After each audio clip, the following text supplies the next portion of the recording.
welcome to another edition of Founder Wisdom Podcast. Today with us, we have Greg Johnson. He is the CEO of Webcheck Security.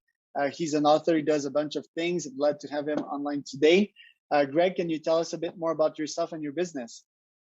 Well, thank you, Charles. It's great to be here with you. You've got a great podcast going here, so I'm very honored to be on with you. Yeah, I'm the CEO of Webcheck Security, and it is a cybersecurity company. We do two things really well. One is we do expert what's called penetration testing. So you think of white hat hackers or good guys hacking and finding things in organizations before the bad guys do. That's what we do. We document those things and help them get better. And then the second thing we do is we provide expert, what's called CISOs, Chief Information Security Officers. These are men and women who have tremendous experience in the cyber realm, either auditing and governing large organizations. And we think of it as a fractional service. We lease them out to companies so that they have one and they have governance, and we can do assessments for them. And that's what we do. So cyber pen testing and risk mitigation for organizations. Cyber attack risen since COVID started? Yeah, it has. And part of that is the decentralized nature of work now. It's easier to phish people.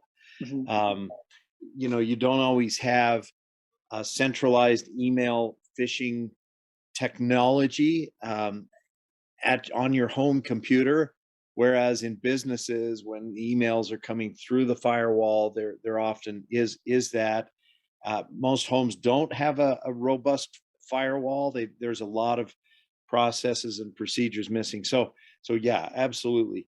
And then there's also the Ukrainian thing and the Russians hacking everybody, and a lot's changed in the world in the past year. So cyber attacks have certainly gone up. For sure. You have a very diversified career. Like you went in mortgage at some point, then cybersecurity. What brought you officially in the world of cybersecurity, and why? Well, thank you for doing your homework and your background. Yeah, I did diverge into mortgages for a short period of time, but it was more of a detour. Okay. A friend that owned a business, and I was looking for something different. But by and large, I've always been, Charles, in technology. And I guess you could go back to my start. I enrolled at Brigham Young University as a pre-med student, but ultimately, as I was going to school, I got a job in this computer center selling Mac 128Ks and IBMs with floppy drives. If you can kind of get your head around that, right? 128K. Beautiful. Now we've got 128 gig, drives the size of your thumb, and and no moving parts.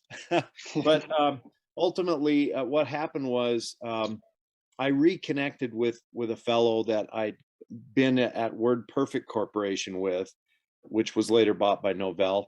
And he had started a cyber company in Utah that was kind of in the assessment space in the payment card industry. And I went to him at one point and said, "Hey, you got a great thing going here. I'd really love to come to work with you and help you build your strategic sales." And that was a great experience. So for 6.5 years, I was introduced to the concepts of security frameworks and vulnerability scanning and penetration testing and cyber assessments, best practices, gap analysis. Anyway, I won't bore you with, or the listeners, with the whole story, but I kind of continued down that path with a number of different companies. And in 2018, I realized, wow, I've got the knowledge to be able to go out and start selling these engagements in my own entity. Brought in a couple of contractors that I knew that were good, solid, competent engineers, but also people I could trust. And we hung our shingle and opened the door, and it just grew so fast that by 2020 I left my full-time, W-2 employment, where I was a vice president of sales at another cybersecurity company. And incidentally, we were supplying them with penetration testing services, but I left and went full-time, took the executive vice president of that company with me. He's now my business partner and strategist. And we haven't looked back, Charles. It's been It's been amazing to build a business based on security frameworks and assessments and this expert thing that you call penetration testing. Nice. You have great speaking skills, by the way. Is it fair to say that you spend more than 51% of your time in sales in your current company? Yeah, I have to. I mean, that's part of the success of Webcheck Hmm. Security. And I think just about any CEO, they need to sell their concept to somebody, whether it's a Hmm. board or and then hire somebody who can really sell. But you got to sell. Yeah. And we started kind of bootstrapped and organically growing. We're still kind of bootstrapped and organically growing, but we've experienced double growth year over year, hockey stick, 100% every year over year. We had 18K of revenue in the first year.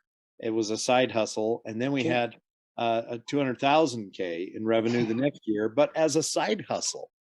The Pretty next year, impressive. we grew it to over 400K. So again, we're more than doubling in and when it became a full time endeavor, and then we finally hit our first million run rate a year ago. So, but yeah, sales is an important part of that, and I find when I get away from that and I try to delegate too much of it, and I leave the sales processes to others, then I find that our revenues suffer a little bit. So for now, Mhm. I'm still very much involved, although I do have some great salespeople. It's still a challenge to outsource sales. So you have Jeff as your COO. Is Andrew mostly in charge of business development and generating leads, and then you close? Is this how it works? Yeah, and Andrew is a classic sales dog. He is energetic. He's young. He's a go-getter. He understands sales cadence. He knows how to go out and get them. He knows how to close them. He brings me in when he needs to. He's a self-starter, and I just love him. So I push as much as I can to him, but I try to do a lot of my own sales as well. And as we've gotten bigger, then I can't do that as much anymore. But I still have to focus on the sales efforts and what's happening there. Do you agree that like most CEO, the best CEOs of our modern times, they are natural salesmen? Oh, absolutely. I mean, everybody thinks about when they think CEOs, they think, Elon Musk or, Exactly. uh, you Elon, know, Facebook, Mark Mark, his last name escapes Zuckerberg. Zuckerberg, and they're, uh, and Mark would probably say, hey, I'm an introvert, but fundamentally they're good at communicating their vision. Right. Yeah, yeah. And really that's sales is communicating the vision and exchanging value. And most CEOs are good at that. Yeah, well, I think Mark and Elon started in product and then they understood pretty quickly that they needed to become great salesmen. I think that indeed both of them are kind of introverted nerds. I am also that to some degree, but like you said, selling is not only selling to customers, it's selling to partners, it's selling to hiring this great COO, hiring this great account manager. Um, do you ever want to get out of the closing position, and if so, how would you do so? Because I've been kind of fighting with that one for quite some time, and I'm currently and I've been in the past few months trying to get myself out of the closing position, my own companies. How would you succeed in that? How you would proceed with that? Well, that's a great question. I mean, I will probably never completely leave sales, because if Okay, it's not the day to day of the customers, I'll probably be involved in some of the more strategic level got it. deals, some of the M&A, and the general PR for the company. But there is a time, and we're kind of at the cusp, the precipice here, where at some point I need to hire a good sales leader that can sell and manage, and allow me to do more strategic things. It's hard to get an accounting, for example, from finance and from marketing about upcoming events when you're also trying to crank proposals out. So as we've gotten larger, I am going to push more and more of that off. And I think the next step, is probably hiring a full time vice president of sales that can really manage the whole thing, or skip Andrew into that role, but then I have to hire another person as well. So it's just expanding the sales team. So who do you target typically? Because you mentioned the like 20K in the first year and then 200K. How big are these deals? Are these like just a few medium big companies, or do you target smaller businesses as well? Well, probably it's fair to say that the sweet spot is more medium enterprise, because a small business isn't going to pay $5, 10, or $20,000 for a penetration test, but Mm, medium enterprise that has the scope, that has, deals with GE and larger fish and that kind of thing, and they are being asked by their security team to do certain things, they're going to spend the money. okay. Um, so yeah, we target mostly medium enterprise, but almost all verticals, because it all needs cybersecurity these days. Yeah, the companies that through the trauma of being hacked and having all this money and this risk on the line, I guess. Um, there's a bunch of pen testing companies nowadays. Like, what makes yours different? Well, that's a good insight. Actually, there are not a ton of pen test companies. There's a lot of companies that do pen testing, and the difference is most of them, with only a few exceptions, most of them have a product that they're Hmm. like managed detection and response, otherwise known as SIM, Hmm. security information event management software. Some of them are doing endpoint management. Some of them are doing assessments, Hmm. which is kind of the background I came out of. And as a side note or a supportive service, they either have to perform penetration testing or they contract that out because it's something that has to be done. Hmm. So when you kind of take all those out of the mix, there's very few that actually offer pen testing as kind of a first tip of the spear, Hmm.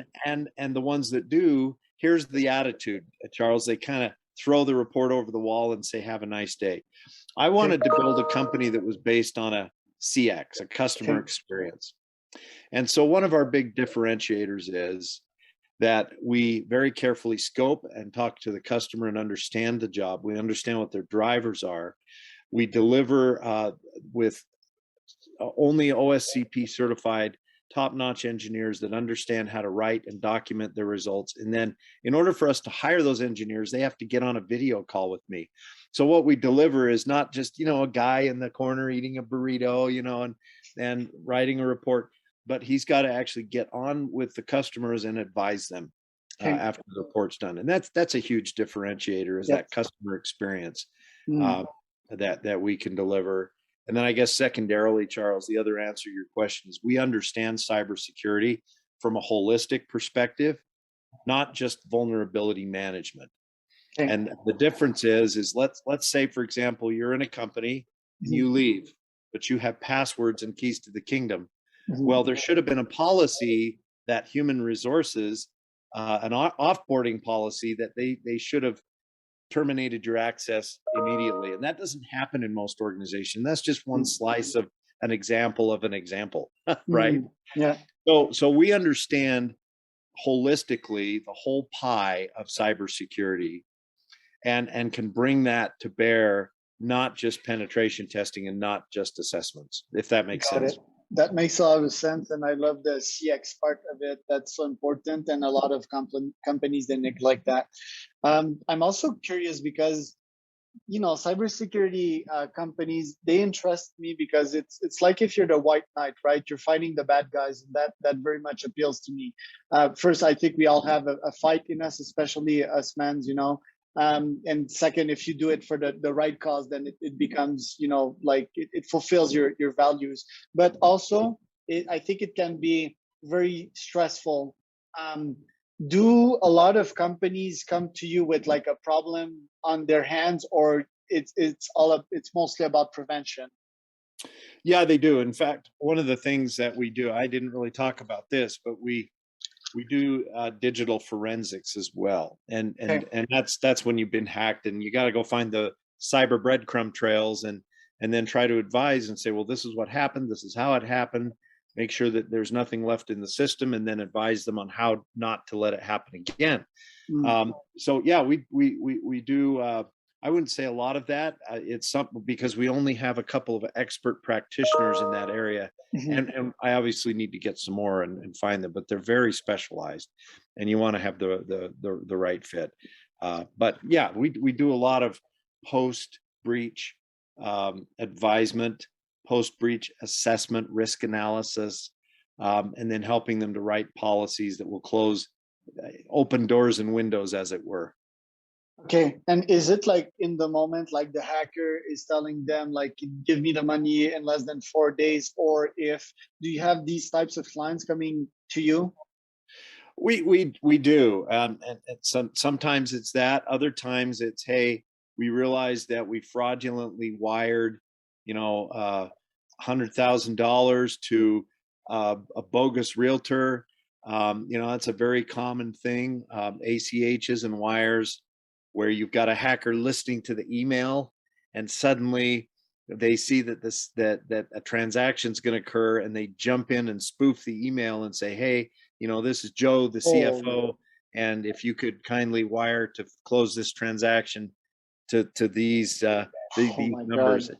That happens all the time. And so, in Wow. fact, without mentioning names, we're involved in a forensic right now where we're trying to find what happened, where it went off the rails, and if in fact there was a bad actor dwelling in the system, reading their emails for some period of time, and try to geolocate and find out where that IP came from. And anyway, it's really interesting. So there's a lot of um, horses are out of the barn and in the corral type of work, as well as the prevention work.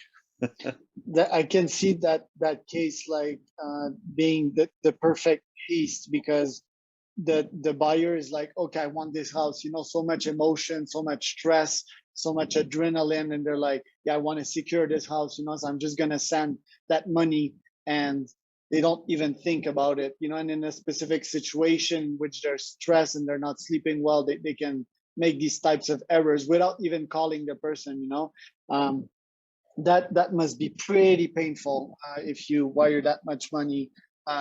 Anyway, uh, Yeah. this is like very interesting. The other day, I received this phishing email, and the guy, he mentioned like, as a proof that he had like whatever, he mentioned a part of my password, and I was kind of surprised, in the password, and like that's, I don't know if it's like a malware on my computer or whatever, but it didn't have the special signs of my password, but he still had the letters and the numbers. How did he do that? Well, people are really good at social engineering. They'll go out and gather information on Facebook. Like, are you out on Facebook or Instagram or Yeah, LinkedIn? yeah, all Yeah, the and above. I mean, most of us are, and they'll go out and find, what your dog's name is, and your girlfriend or your wife, or, and a lot of times these are the kinds of things that people base passwords off of, is they want to remember, so they key off different things in your life and can social engineer. There are also there are a lot of major platform breaches, like Yahoo's been breached. There are all of these. Facebook has been breached. So sometimes our credentials have been or are out in the wild, Yeah, and you just have to go on the dark web and know where to find them, and you can look them up. Hopefully yeah, you've changed your passwords, but if you haven't, or if you've got the root of an old password, you may have added signs and things that make it difficult to crack, but that's probably where they got the basics of that password. yeah. Because it wasn't like a name; it was a password that I generated from either LastPass or the app that I'm creating my email with. So they probably crack some of that, or there's some kind of malware on my computer. But I don't think there's a malware, because I clean it all the time. But I was starting to get impressed with him, because he didn't have the full password. He just had the letters and the the numbers. So that kind of got me interested in what he did. I want to Yeah. talk about Greg, the personal side, Okay. because I've seen like on your LinkedIn that you sing. Tell me a bit more about singing and the effect that it has on your professional life. Does it make you calmer? Is it like a passion? And why did you get into singing? Well, yeah, it is can be a stress reliever. Music is a beautiful thing, right, in life, and we could go off on that. But Mhm. in several years ago, I decided to audition for the world famous Tabernacle Choir on Temple Square, formerly known as the Mormon Okay. Tabernacle Choir. You know, everybody has heard them and knows who they are, and it's very hard to get into. But just to make a long story short, I am a member of the Tabernacle Choir on Temple Square. Mm. They've toured all over the world. Every Sunday, there's a broadcast called Music and the Spoken Word, Okay. and I get up at 5:30 a.m. and I'm at the Tabernacle for rehearsal. We rehearse for a couple hours, then we present this. We also have rehearsals every Thursday night for the forthcoming broadcast. It's about 15 to 20 hours a week, including Mm. the travel time, and it's a big commitment. But it's just a beautiful, wonderful experience. And I used to be in plays and things, both in community and semi-professional, and I've done some things for other organizations. But yeah, I've always enjoyed singing, Charles. It's a blessing in my life. Beautiful, Mas. I will listen to some of these videos, but I mean, chores or chores. Not sure how to say that word, but they're beautiful. I've listened to quite a couple of them, and yeah, the energy and the crowd, and um, singing the right tone, and merging with the group, and the energy and assembling all that energy together is beautiful. Plus, the spirituality aspect of it. So yeah, that must Yep. be very calming and beautiful experience. Do you have other habits like that that make you a better entrepreneur? Yeah, I mean, so there's that. Every Sunday, I get to feel the spirit of the Lord, as it were, and sing, and kind of the purpose of that choir is to testify of Jesus Christ. Even if you don't believe in Jesus Christ, when you listen to the music and the messages, it's kind of like, hey, this is a real upbeat thing. This is awesome. Yeah. But the other habit I have is gratitude and personal prayer. Every morning, I have a routine. I get up at 5:30 because I go to the gym, or on Sundays I have to go in and rehearse and present with the choir. Mhm. But the first thing I do is I drop to my knees and I thank God for the day and the blessings, which are many. And I have a little chat with God. I have my personal prayer, and then I grab my gym bag and I head to the gym while I listen to my scriptures. So I don't dive into emails. I don't listen to music. I just listen to scriptures Hmm. for about the 20 to 30 minute drive. And then I work out, and then I'm in the office, by 8 or 9, depending on what I got going on. I have to throw my hot tub time in there, but yeah, I would say that prayer is an important part of my life and a big part of my success. Very interesting. You're the second entrepreneur today that I interview on the pod that wakes up early, does prayer, and then goes to the gym. So that's a pretty cool routine. I think I need to level up my game when it comes to spirituality, because I do meditation on my side. I try to include prayers and being grateful, especially when it's been a crappy day. Just to say, dude, I still have a roof. I still have food. I still have a beautiful and loving wife. I still have a dog. I still have, all of these things. And I think these things that you need to remind yourselves of, especially when it's darker days, when you're getting hit by 3 or 5 negative type of events, and you Yes. are getting negative momentum. So very interesting. Last but not least, what advice would you give to new founders? Scalability mindset. You need to think about processes and personnel. Yeah. How do you duplicate yourself? How do you duplicate your processes if you want to grow your business? If you want to keep it a boutique business, then maybe that's not such an issue. But to me, it really boils down to two things: how do we scale, and also how do we serve others?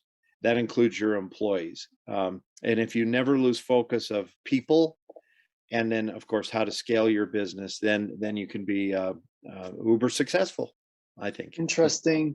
Very, very good advice. And does these processes, they take the form of, let's say, a Google Doc and a guide with like numbers and precise steps of what to do in X scenario? Yeah, it could be that. For example, with penetration testing, there's very specific steps that we need to go through. Okay. And without boring the listeners, we refined them over time. And I hired a project manager who's just amazing. That's part of that scalability, is I couldn't do it all myself. And he helped refine it together. And basically, we have documents, we have a central repository. We went out and licensed Salesforce. We customized it, so that, if he drops dead, everything's documented. And I hope he doesn't, but we've got those processes so that we can start plugging other people in as we grow and scale, whether that's Google or whether that's Salesforce or HubSpot, or whether it's just our scoping document that we send to clients that lets us gather information about their target IPs and their environment. How frequently do you update those documents? They're a living thing, so they're getting updated all the time. I would say that every quarter we make some changes or refine something or take something out and add something back in, but they have to be kind of a dynamic thing. Okay. Greg, thank you for all of these insights. It's been a very interesting podcast. Wish you all the best, my friend. Well, thank you, Charles. Again, it's been a pleasure, and let's certainly stay in touch. Anywhere the audience should find you? Yeah, they can go to webchecksecurity.com. And if they want to get in touch, just get in touch at webchecksecurity.com, and that will come into several of our emails. Somebody will get back to them. I'm also on LinkedIn, so I'd be happy to message and respond. Greg Johnson, and I'm the CEO of Webcheck Security, so they should be able to find me pretty quickly. All right. Thank you, Greg. All right. Thanks, Charles.